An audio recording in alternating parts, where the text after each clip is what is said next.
Hello friends, NS अप्रैल batch के जो class 12 के रिजल्ट है, लगातार मैं आपको शुरू से कह रहा था कि प्लस 2 के रिजल्ट को पहले पब्लिश करा जाएगा क्योंकि आपके काउंसलिंग डेट बहुत नजदीक है।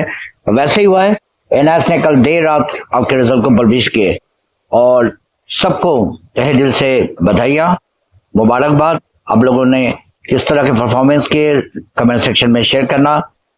12 के रिजल्ट जैसे मैंने आपको पहले बताया था, इस बार थोड़ी कॉम्पिटेंसी बेस्ड और वैल्यू बेस्ड क्वेश्चंस के कारण और एमसीक्यू में कुछ ट्रिकी क्वेश्चन देने के कारण बच्चों के रिजल्ट उतना हाईली जिस तरह के एक्सपेक्ट करा जा रहा था पीछे जिस तरह का रिजल्ट है उस हिसाब से नीचे है, बट इतना भी नहीं है।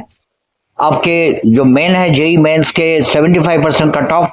आप ये बताना, साइंस के बच्चों को कह रहा हूँ 12 में क्या 75% आपने अचीव किए, और अगर किसी कारण कुछ नीचे रह गए तो आपके लिए आगे क्या सोल्यूशन है वो भी बताने वाला हूँ।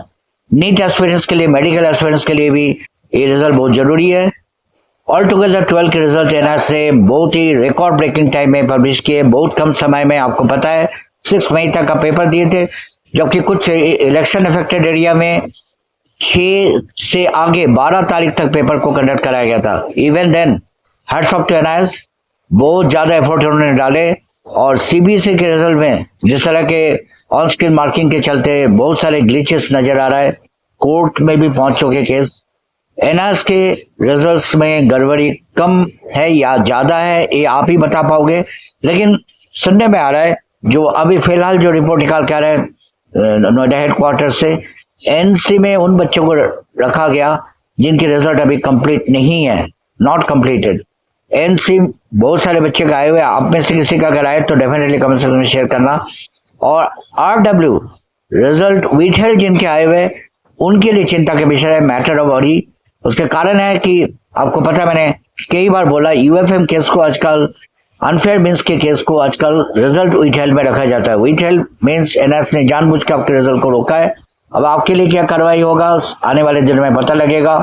जैसे पीछे कई बार आपको अपना पक्ष रखने के लिए लेटर अप्लाई करने के लिए बोला जाता है, एप्लीकेशन के थ्रू आपको बताने को मौका दिया जाता है, बट फिलहाल पिछले 2 साल से इस तरह का अपॉर्चुनिटी दिया नहीं जा रहा है।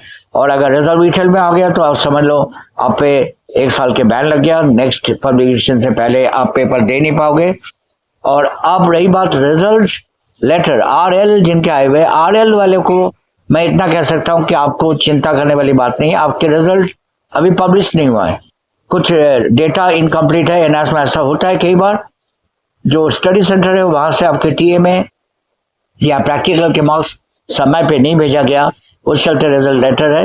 अब रिजल्ट फाइनल शेप लेने के बाद आपको बताया जाएगा, उसमें आप पास भी हो सकते हो, फेल भी हो सकते हो, depending on your performance, but आपके रिजल्ट आना है। बट आरडब्ल्यू के केस में आपके रिजल्ट को पब्लिश नहीं कराया जाएगा, रोक दिए गए, और एनसी को कुछ दिनों में बता दिए जाएंगे, हफ्ते 10 दिन में। और रही बात एसवाईसी जिनका है subject yet to clear, means उनको थियरी प्रैक्टिकल दोनों पोर्शन देना है, और subject yet to clear in practical SYCP जिनके आए हुए उनको सिर्फ प्रैक्टिकल कंपोनेंट देना है, और जिनके एसवाईसीटी आए हुए उनको सिर्फ थियरी पेपर देना है, अपेयर करना है। बहुत जल्दी मैं इसे लेकर डिटेल बात करने वाला हूँ। बट रही बात 12 के रिजल्ट पब्लिश हो चुके, 55 to 57% के आसपास रिजल्ट है, जो थोड़ी एक्सपेक्टेड रिजल्ट से कट ऑफ से कम है। बट 10th आप मायूस मत होना, बहुत जल्दी आपके रिजल्ट को भी पब्लिश कराया जाएगा। अब 3 से 4 दिन के गैप में, मैक्सिमम 1 हफ्ते के गैप में आपको रिजल्ट दिख जाएगा। और आपको पता है आपके केस में रिजल्ट पहले से